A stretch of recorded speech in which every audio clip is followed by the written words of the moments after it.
প্ৰতিটো পৰ্যায়তে আমি প্ৰচেষ্টা কৰিছো অসমীয়া ভাৰতীয় মানুহৰ মাটি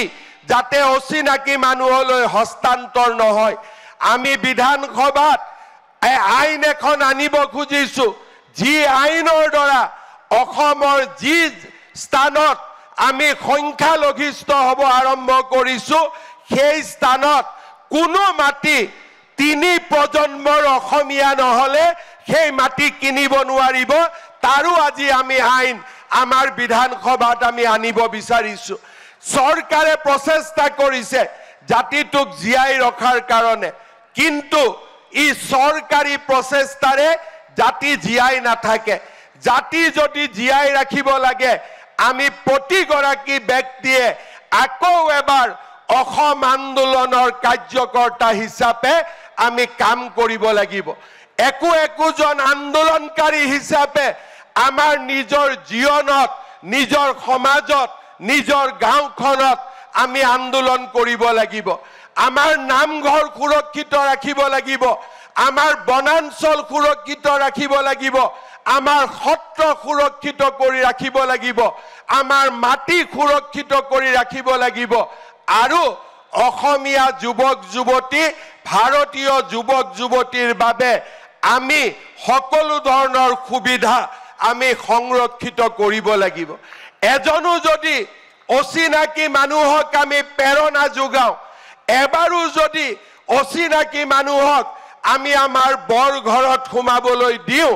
আমাৰ জাতিটো লাহে লাহে শেষ হৈ যাব আৰু সেই কাৰণে মই আপোনালোকক আহ্বান জনাম জাতিটোক আহ্বান জনাম আকৌ এবাৰ আন্দোলনৰ স্পিৰিট মনত ৰাখি অসম আন্দোলনৰ সেই দিনমূৰলৈ মনত ৰাখি আমি আকৌ এবাৰ সংগ্ৰামত লিপ্ত হ'ব লাগিব যি সংগ্ৰাম হ'ব ৰাজনৈতিক সংগ্ৰাম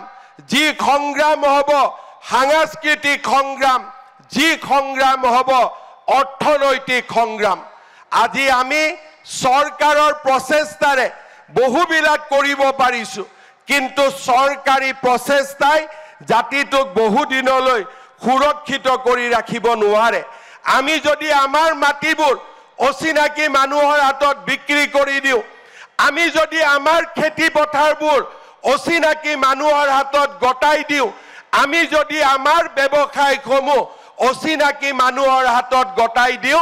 আমাৰ জাতিটো বহু দিনলৈ জীয়াই থাকিব নোৱাৰে 10 ডিসেম্বৰৰ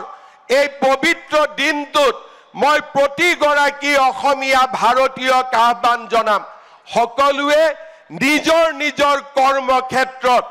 আমাৰ জাতিটোক জীয়াই ৰখাৰ বাবে আকৌ এবাৰ নিজকে উৎসৰ্গিত কৰক আমি এনে এটা জাতি যি জাতিয়ে আবহমান কালৰ পৰা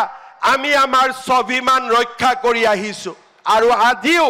প্ৰতিকূলতাৰ মাজতো এই জাতিক জীয়াই ৰখাৰ বাবে আমি সংকল্প ল'ব লাগিব আৰু অসমীয়া জাতিটোক আমি সুৰক্ষিত কৰিব লাগিব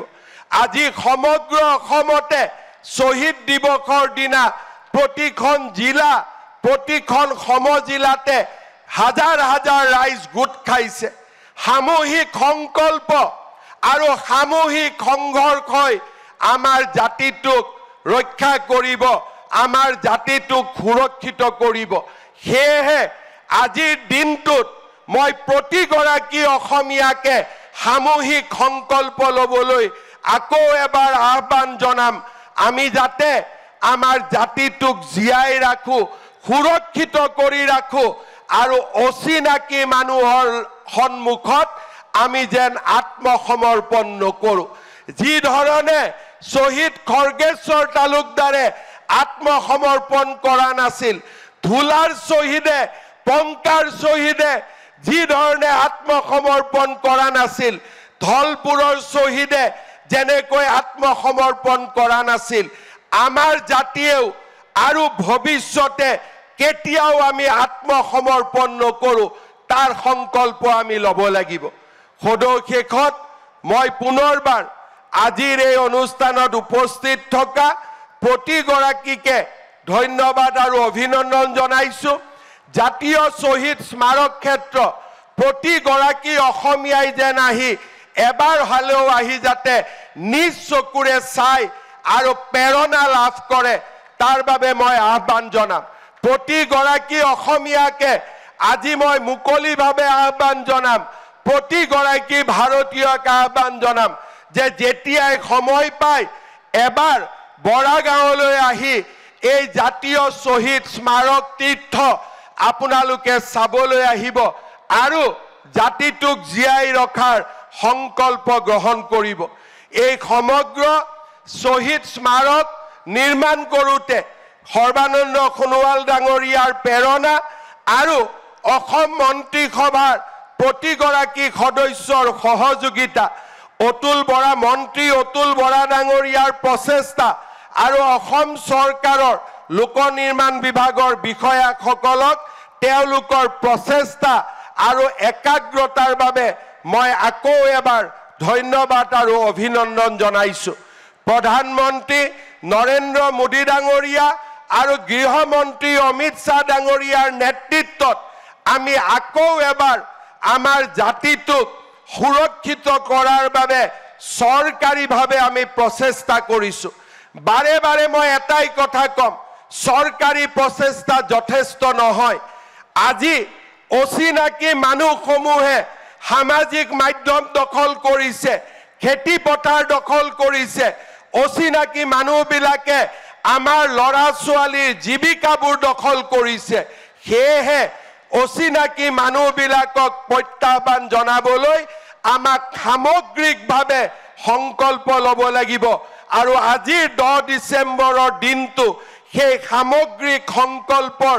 এক নতুন সূত্ৰপাত হওক তাকেই মই কামনা কৰিছো যিকোনো খবৰৰ বাবে যোগাযোগ কৰক 7099017330 লগতে 7099017110 নম্বৰত